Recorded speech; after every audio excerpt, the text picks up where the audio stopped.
প্রকৃতির রহস্যময় এবং ভয়ঙ্কর এক উপহার পাগলা মধু। নেপালের হিমালয়ের দুর্গম পর্বতে বিস্তৃত রয়েছে রহস্যময় এক এলাকা, যেখানে প্রতিটা পদক্ষেপে অনুভূত হয় প্রকৃতির গভীর রহস্য আর ভয়াবহ বিপদের উপস্থিতি। বছরের প্রায় পুরোটা সময় এই অঞ্চলটাতে প্রচণ্ড শীত আর তীব্র নিস্তব্ধতার মধ্য দিয়ে কেটে যায়, কিন্তু এই নিস্তব্ধতার মধ্য দিয়ে শুরু হয় পাগলা মধু সংগ্রহের কাজ। প্রতি বছরে মাত্র 2 সপ্তাহের ভিতরে এই বিরল মধু সংগ্রহ করা হয়। এই বিরল পাগলা মধুর চাকগুলোতে পৌঁছানোর জন্য শিকারীরা শত শত মিটারের অনিরাপদ পাহাড়ে উঠে শুধুমাত্র একটি সিঁড়ির উপর নির্ভর করে।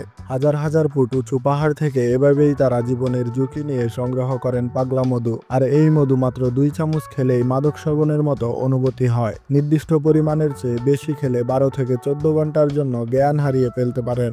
You'll be like dead for 12 hours. You cannot move your body.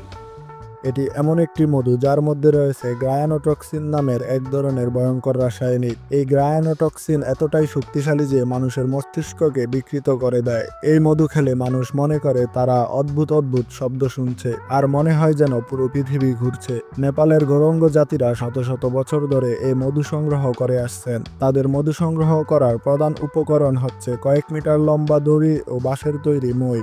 তাদের একমাত্র সুরক্ষা হলো লাঠি এবং দড়ি। মধু সংগ্রহের সময় তাদের একটি ভুল পদক্ষেপ বড় ধরনের বিপদ বয়ে আনতে পারে। মৌমাছিগুলোকে তাড়ানোর জন্য তারা ব্যবহার করেন আগুনের ধোঁয়া। ধোঁয়া ছাড়া মৌমাছিগুলোকে তাড়ানো প্রায় অসম্ভব।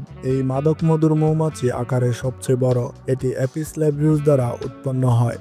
3 সেন্টিমিটার উঁচু এই মৌমাছিগুলো অন্যান্য মৌমাছি থেকে আকারে প্রায় দ্বিগুণ। 1000 ফুট উঁচু পাহাড়গুলো এতই বিপজ্জনক যে এখান থেকে কেউ পড়ে গেলে মৃত্যু নিশ্চিত। শত শত মৌমাছির হুলের আঘাত সহ্য করে তাদের পূর্বপুরুষদের ঐতিহ্য ধরে রাখতে তারা এই মধু সংগ্রহ করে থাকেন।